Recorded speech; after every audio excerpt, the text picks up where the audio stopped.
तो जो बहुत साल पहले, सैकड़ों साल पहले एक ग्रीस के दार्शनिक ने बताया, प्लेटो, आपने नाम सुना होगा उनका, उन्होंने लिखा कि लोकतंत्र में जब लोग भागीदार, अच्छे लोग भागीदार नहीं होंगे तो उनको ये तैयार रहना चाहिए इस बात के लिए कि कोई मूर्ख आदमी उनका राजा बनकर उन पर शासन करेगा।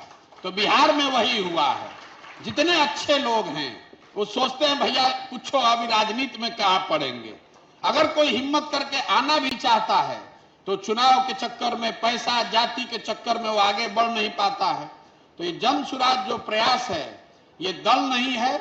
आपको हम वही हिम्मत, आपका हाथ पकड़ने आए हैं। आपको हमारे पीछे नहीं चलना है, हम आपके पीछे खड़े हैं। आप अपने बच्चों के लिए खड़े होइए, बिहार को सुधारने के लिए खड़ा होइए। आपके पास पैसा नहीं है, साधन नहीं है, चुनाव की समझ नहीं है, राजनीति की समझ नहीं है, तो उसकी चिंता मेरे पर, जन सुराज पर, अपने भाई अपने बेटे पर छोड़िए, लेकिन आप खड़े होइए। ये रोना गाना बंद कीजिए कि भैया विकल्प नहीं है। अगर विकल्प नहीं है तो आपको हमको मिलकर विकल्प बनाना पड़ेगा। बिहार में विकल्प बनाने के लिए तमिलनाडु और पंजाब से लोग नहीं आएंगे। अगर आप अपनी चिंता खुद नहीं करेंगे, अपने बच्चों की चिंता नहीं करेंगे, तो कोई भी आपकी हमारी चिंता नहीं करेगा। और बिहार को कोई लालू, नीतीश, मोदी, राहुल गांधी इन्होंने बिगाड़ा है ना ये सुधारेंगे। इसको बिगाड़ा भी बिहार के लोगों ने है और इसको सुधारने की क्षमता भी बिहार के लोगों में ही है। इसको किसी नेता ने नहीं बिगाड़ा है। ये आपका हमारा भ्रम है कि लालू जी ने आके बिहार को पीछे कर दिया।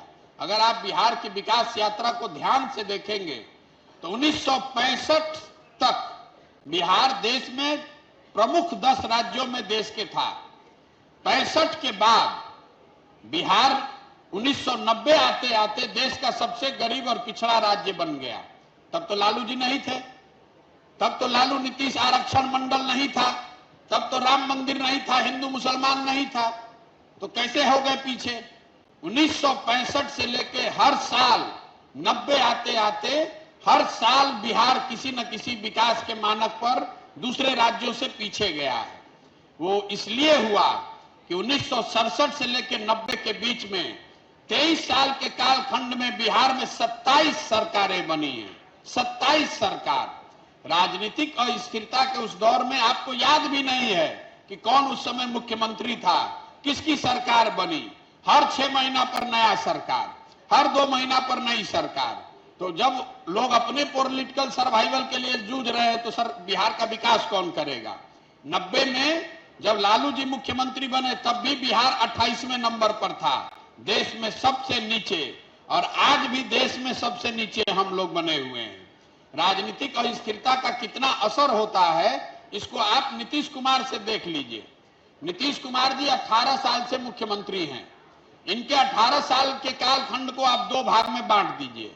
2005 से लेकर 2012-13 जब वो एक स्थिर सरकार चला रहे थे तो हमने, आपने, सबने इसी बिहार में, इसी व्यवस्था में, इसी नीतीश कुमार के नेतृत्व में कुछ न कुछ सुधार होता देखा।